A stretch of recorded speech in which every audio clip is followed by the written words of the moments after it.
जज़ाकल्लाह खैरन। अस्सलाम वालेकुम एंड वेलकम टू बारान रहमत। आपका मेरा साथ दोपहर 3 बजे तक in the pre iftar transmission. लेकिन आज एक बहुत ही भारी दिल के साथ इस प्रोग्राम को शुरू कर रहे हैं। ये वो अशरा है जिसमें हम अल्लाह ताला की मग़फ़िरत और इस्तग़फ़ार की तवक्को रखते हैं, तलब करते हैं, और यकीनन हमारी तमाम तर आमाल, तमाम तर इबादतें इसी तौक़ुदो में होते हैं कि अल्लाह रब्बुल इज़्ज़त हमारे दानिस्ता और नादानिस्ता ख़ताओं को, गुनाहों को माफ़ कर दे।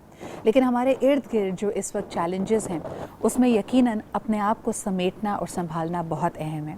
कल हमारे ही प्रोग्राम के दौरान आपने देखा कि वज़ीर आज़म इमरान खान साहब ने पूरे मुल्क से ख़िताब किया, और बड़ा अहम ये ख़िताब था क्योंकि इस वक्त जो सूरत हाल हमारे सामने है, हमारे ख़ित्ते, हमारे पड़ोसी ममालिक की तरफ हम देखते हैं तो हम देख सकते हैं कि कोरोना एक दफ़ा फिर अपने पंजे काट रहा है, और इसकी तबाहकारी हमारे पड़ोसी मुल्क भारत में तो इस तरह है जिसका हमें कोई सानी नहीं मिलता, और पूरी दुनिया इस शशोपंज में मुब्तला है। जो इमेजेस वहाँ से निकल के आ रहे हैं, लोगों की बेबसी, लोगों की तड़प हमारे दिलों को तड़पा कर रख देगी। और तभी आपने देखा कि इंटरनेशनली भी पूरी दुनिया ने भारत का इस वक्त साथ देने का फ़ैसला किया। लेकिन हमारे अभी आप देख सकते हैं कि पाकिस्तान भारत के ताल्लुकात इतने अच्छे ना होने के बावजूद भी पाकिस्तान बढ़ चढ़ कर पाकिस्तानियों ने अपनी दुआओं के साथ, अपने नेक जज्बात के साथ उसको आगे लेके चले हैं। और यकीनन वज़ीर आज़म इमरान खान साहब ने भी अपने ख़िताब में इज़हार यकजहती किया है भारत के इस तकलीफ़ दे, इस बहुत ही मुश्किल वक्त के साथ। उनकी ट्वीट आप इस वक्त हमारे स्क्रीन पर सामने देख सकते हैं। इसके अलावा आपको बताते चलें कि रियासत ने क्या अहम फ़ैसले किए हैं। इस वक्त हमारे लिए भी ये बड़ा कड़ा वक्त है, बिकॉज़ नंबर्स बढ़ते चले जा रहे हैं पाकिस्तान में। एहतियात करनी लाजिम है। जो चीदा नकात, जो अहम बातें वज़ीर आज़म साहब ने अपने ख़िताब में कही, आइए आपको वो सुनवाते हैं।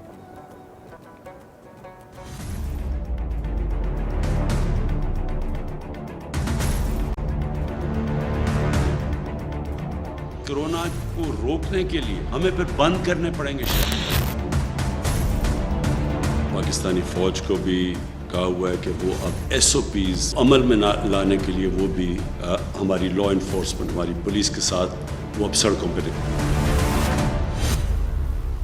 कोरोना की तशवीशनाक सूरत हाल, वजीर आजम इमरान खान का बड़ा फैसला, SOPs पर अमल दरामद कराने के लिए फौज तलब कर ली। मैंने पाकिस्तानी फ़ौज को भी कहा हुआ है कि वो अब SOPs को अमल में लाने के लिए वो भी हमारी लॉ इन्फोर्समेंट, हमारी पुलिस के साथ वो अब सड़कों पर निकलेंगे। क्योंकि हम अब तक कहते रहे हैं लोगों को कि SOPs पे चलो, लेकिन हम देख रहे हैं कि लोगों के अंदर ना कोई खौफ है, ना कोई एहतियात कर रहे हैं। वजीर आजम ने अवाम से मास्क पहनने की अपील की। कहा हालात बिगड़े तो बड़े शहरों में लॉकडाउन पर मजबूर होंगे। लॉकडाउन से गरीब तबका पिस जाता है। ये जो मास्क है, सबसे पहले तो इसको अगर आप पहनेंगे, आधा आपका मसला यहाँ हल हो जाता है। अगर हमारे भी वही हालात हो गए जो हिंदुस्तान के हैं, तो इस कोरोना को रोकने के लिए हमें फिर बंद करने पड़ेंगे शहर, और हम वो नहीं चाहते। क्योंकि दुनिया का तजर्बा ये है कि जब आप लॉकडाउन करते हैं तो जो सबसे कमज़ोर और गरीब तबका है वो पिस जाता है। वजीर आजम का कहना था कि गुज़िश्ता बरस मुल्क में बहुत एहतियात की गई थी, लेकिन अफसोस इस बार कोई एहतियात नहीं कर रहा। हुकूमत अब SOPs पर अमल दरामद कराने के लिए सख्ती करेगी। जी जनाब, आपको बताते चलें कि पाक चीन दोस्ती के तहत मज़ीद 5 लाख वैक्सीनेशंस पाकिस्तान पहुंच चुकी हैं। हरकत में आ रही है ये स्ट्रैटेजी भी इनोकुलेशन की। 50 साल से उम्र से ज़्यादा लोग फौरी तौर पे अपने आप को वैक्सीनेट करें। सिर्फ इसकी जो अभी लोअर बेस लाइन रखी गई है वो 18 साल की उम्र है, यानी 18 साल से कम उम्र अगर आप हैं तो आपको वैक्सीनेट कराने की ज़रूरत नहीं है। जिस चीज़ का हवाला पूरी दुनिया दे रही है और बड़ी तकलीफ़ और शशोपन में है भारत के हालात देखकर, उस पर एक रिपोर्ट आपको दिखाते, एक नज़र उस पर डालते हैं। इस वक्त की सूरत हाल ये है कि हर 5 मिनट में एक हलाकत कोविड की वजह से भारत में हो रही है। बहुत बड़ा नंबर है। इस वक्त वहाँ के अस्पताल भर चुके हैं, कब्रिस्तान और शमशान घाट में जगहें नहीं हैं। कल भी बड़े एक रिपोर्ट हमने आपको दिखाई, और जो मनाजिर, जो स्टोरीज़ निकल के आ रही हैं वो बहुत तशवीशनाक हैं, दिलों को हिला देने वाली, रूंगटे खड़े कर देने वाली है। आइए आपको दुश्वारियाँ। जी जनाब, इसमें से कई इमेजेस ऐसे हैं जो इतने ज़्यादा हम सेंसिटिव हैं कि इस वक्त आपको दिखा नहीं सकते।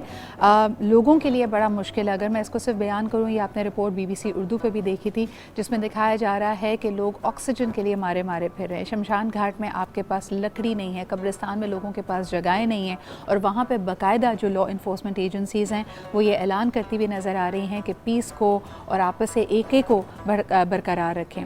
یہاں تک کہ ایک خاص طور پہ وہاں پہ اپیل کی جا رہی ہے روزے داروں سے, مسلمانوں سے, کہ وہ اپنی دعاؤں میں خصوصی طور پہ اپنے بھائیوں کو, اپنے ملک کے لوگوں کو یاد رکھیں.